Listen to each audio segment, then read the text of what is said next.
Hey guys, it's Sarah, and today we're going to be talking about the worst books I read in 2017. 2017 honestly wasn't that bad of a reading year for me, so I don't have that many books that I hated this year, but there are about 5 that I really didn't like, so let's just get into that list. The first book on this list is Once and For All by Sarah Dessen. Once upon a time, when I was in high school, Sarah Dessen was one of my favorite authors. So when I saw that she had released a book this year, I was like, hey, for nostalgia's sake, we should go and read that. But that was a very bad choice. This book centers around a girl named Luna, who is the daughter of a wedding planner. She spends most of her time helping her mom with the different weddings that they do, but the catch is that she isn't a huge believer in love anymore. She had something tragic happen in a relationship in the past, and since then she's been kind of jaded until this boy named Ambrose shows up, and he's the opposite of anything that she thought she'd like, and so basically yada yada yada, you know what happens. And if you don't know what happens, I'm sorry, read a YA contemporary. They usually fall in love.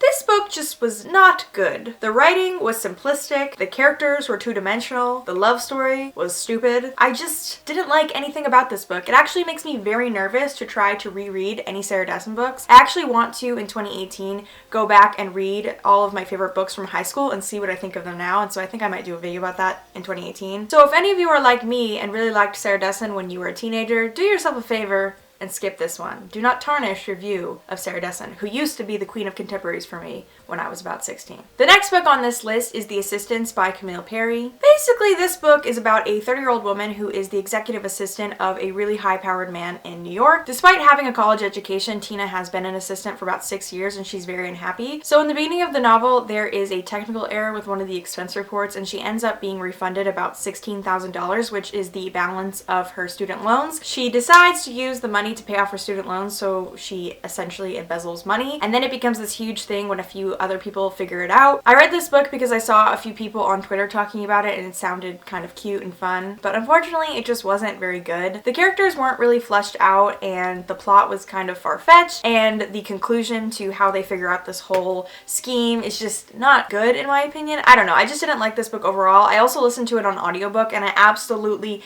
hate the audiobook narrator. Like, I've heard her narrate other books and I've never ever liked her voice and it just grates on my nerves. But the thing is, if I hadn't listened to it on audio, I think I would have DNF'd this book. So the audio did help me keep reading, but I didn't enjoy it overall. The third book on my list is The Siren by Kiera. I should have known going in that this book wasn't going to be good because I DNF'd the Selection series by Kiera and I've never thought that her writing was particularly good. So I'm not really sure why I decided to read this, besides that it was just available for checkout on my library's audiobook app. So basically this book centers around this girl named Callan who many years ago was given the opportunity by the ocean to either drown or become a siren and serve the ocean for 100 years. I know that sounds really weird, but the ocean is actually personified in this book and is actually a character, and so she's given this deal and so she decides to be a siren. So for about 80 years, I think that's where we come into the book, she's been a siren and she has to sing and kill people, whatever, I don't know. And then a boy comes along, obviously, because it's a Kiera book and it's YA. So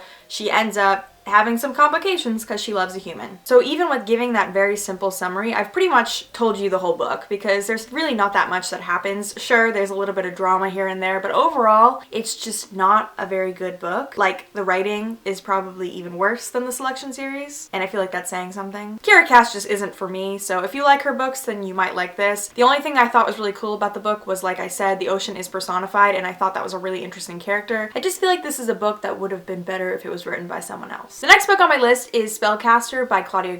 This is another book where I'm not really sure why I read it. I read it in the same month as The Siren, and I think I was just kind of bored and I just wanted to listen to whatever my library had available, and both of those books were just a bad choice. This book is about a girl named Nadia who is new to a seaside town called Captive Sound. As soon as she arrives in the town, she can kind of sense that there's some dark magic and weird things going on because she's a witch. She actually goes into the book knowing that she's a witch, which I feel is unusual for a YA book. She meets this boy named Mateo, and she quickly learns that Mateo has a family curse which causes the people in his family to go crazy, and so he's very afraid that that's going to happen to him, and so she works with him to try and figure out how they can solve it. And then there's a bunch of other stuff happening, and there's a bad witch that she has to battle and stuff. I don't know.